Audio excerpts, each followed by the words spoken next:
Hello everyone, কেমন আছেন সবাই? আশা করছি ভালোই আছেন।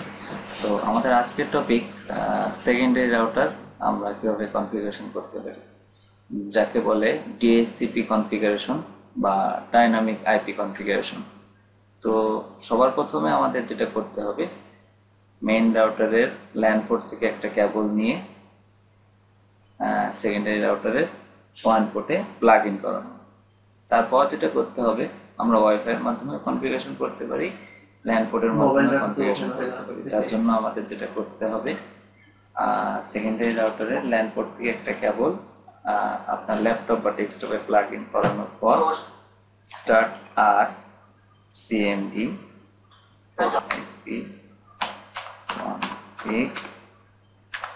এখানে যে ডিফল্ট গেটওয়েটা পাবেন, এটা আপনি কপি করেও নিতে পারেন। আমি কপি করে নিচ্ছি, আপনি চাইলে টাইপ করে বসাতে পারবেন। এখানে ডাইনামিক আইপি সিলেক্ট থাকবে। যদি কারোর ডিএসসিপি থাকে কোনো কারোর রাউটারে, তাহলে ডিএসসিপি সিলেক্ট করবে, বা অটো আইপি থাকলে সে অটো আইপি সিলেক্ট করবে। আর এখানে ওয়্যারলেস সেটআপের এখানে ইচ্ছা মতন নাম দিতে হবে। যার যে নাম হবে ওয়াইফাইয়ের নাম, সে সেটা দিতে পারবে। কারো সিকিউরিটি যদি না লাগে, ওয়াইফাই পাসওয়ার্ড যদি না লাগে, সে এখানে ডিসেবল দিয়ে দেবে। আমার ওয়াইফাই সিকিউরিটি লাগবে, আমি এনেবেল রেখে এখানে পাসওয়ার্ড, ডিফল্ট পাসওয়ার্ড যেটা আছে সেটাই রেখে সেভ দিয়ে দিচ্ছি। আশা করছি ইন্টারনেট আমরা পেয়ে যাব।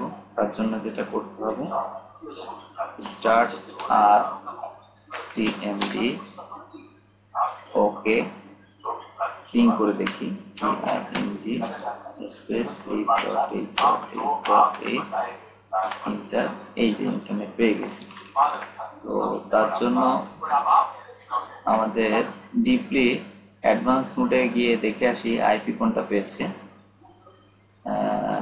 এই যে এটা আমার আইপি, মেন রাউটারের আইপি। তো গেটওয়ে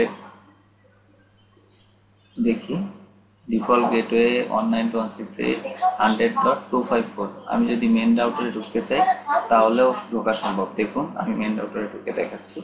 192.168.100.254, এটা আমার মেন রাউটার। দেখুন, আমার মেন রাউটার পিপিএ মোডে কানেক্টেড আছে। তার থেকে ল্যানের থ্রুতে আমি সেকেন্ডারি এই নেটিভ রাউটারে ইন্টারনেট পাচ্ছি। তো কেমন লাগলো ভিডিওটা দেখে জানাবেন, কমেন্ট করবেন। ধন্যবাদ সবাইকে ভিডিওটা দেখার জন্য।